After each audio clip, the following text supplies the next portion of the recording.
And UNRWA is supposed to be a Palestinian aid organization, but after October 7th, its deep ties to Hamas terrorists has come into the spotlight after its so-called aid workers were found to have even taken part in the massacre of Israelis, while thousands of its employees were found to have glorified the attack. And now, in a first, a new lawsuit filed on behalf of families of October 7th victims is directly taking on UNRWA for its role on October 7th. Joining us now with more on this lawsuit is attorney and CEO of the International Legal Forum, Arsen Ostrovsky, who is part of the legal team taking this action. Arsen, thank you so much for joining us today. Thank you. So your organization's involved in the lawsuit filing on behalf of the families of the victims of October 7th. What can you tell us about the lawsuit? I think first we have to put this in context. There can be no more ifs, buts, or maybes. UNRWA has become an inseparable and indistinguishable arm of Hamas. It has become an incubator for hate, incitement, and terrorism. There are those who say it's just a few rotten apples, but the fact of the matter is, this organization has become rotten to the core and infested with terrorism, and we have to hold responsible not only the perpetrators Hamas, but those that enable and support them, like UNRWA USA, which is UNRWA's primary fundraising vehicle in the United States, which knowingly and systematically, despite the overwhelming evidence, continued to fund UNRWA and send them $3.8 million last year alone in donations. This is money that helped fund the massacre, the rape, the abductions, and the torture of Israelis.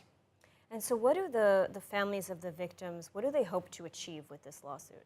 Look, there's a group of survivors that are part of this claim. Some are survivors of the Nova Music Festival. Some are families of hostages like ILTV, whose husband Omri has been held hostage for over 150 days now.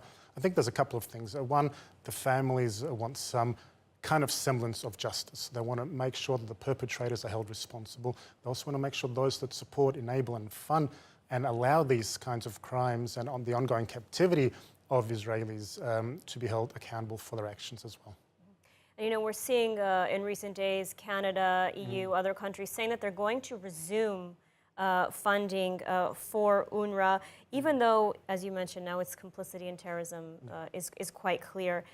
There was supposed to be a major investigation into UNRWA, into its ties to Hamas, ties to terror. What's happened with this investigation? I mean, where does UNRWA stand today? Look, first of all, asking UNRWA to investigate itself is like asking a pyromaniac to investigate the cause of a fire.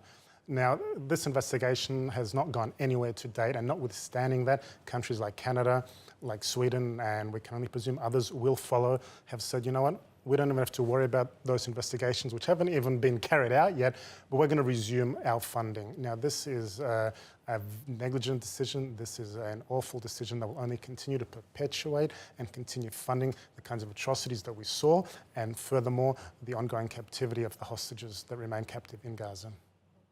You know, as we're speaking, just today, the UN Security Council has convened after 5 months. At the request of the United States, the UK, and France to discuss the rape that took place on October 7th, which the UN has finally acknowledged. So really, you know, you mentioned, how can UNRWA investigate itself? How can Israel ever trust UNRWA again? How can any country trust UNRWA again after, you know, what's been revealed, or the UN for that matter? Look, I mean, I think no one can trust UNRWA ever again, and quite frankly, no one ought to have trusted UNRWA before this as well. You know, the explosive allegations that we saw in the last month about UNRWA staff being involved in the massacre itself, in the abduction, in carrying out these attacks, in holding Israelis captive and hostage in Gaza. Now, as shocking as this was, it ought not to have been shocking, because we've been saying for years and years that UNRWA is infested with Hamas terrorism. UNRWA is involved in incitement. They're involved in helping cover up the rockets that are being stored there. So none of that ought to have come as any shock. UNRWA has no role to play in Gaza, no role to play in the Middle East. UNRWA only perpetuates the conflict. It is part of the problem, not the solution, and it should be disbanded and defunded altogether once and for all. And, you know, on the one hand, some countries are resuming funding, as we said, but on the other hand, UNRWA is claiming that it's, you know, threatening its own demise, sort of saying that it's about to run out of money. So, you know, where does UNRWA stand today in terms of its ability to continue its work? Look, I think UNRWA has ample money as we at this particular point, and I think a large part of it is UNRWA sort of trying to manufacture a much bigger crisis in terms of its funding than they really are in, because the funding that has been paused to date is essentially future funding. They have money in the bank account as we speak. It is a matter of priorities for them, and we know their priorities include covering up for a lot of the crimes that Hamas committed.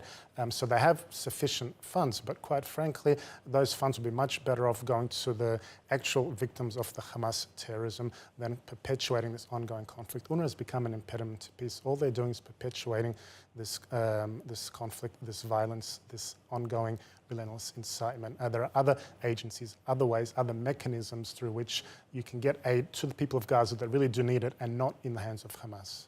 And of course, through this lawsuit, hopefully UNRWA will be held accountable for its actions on October 7th. Arsen Ostrovsky, thank you so much for joining us today. Thank you.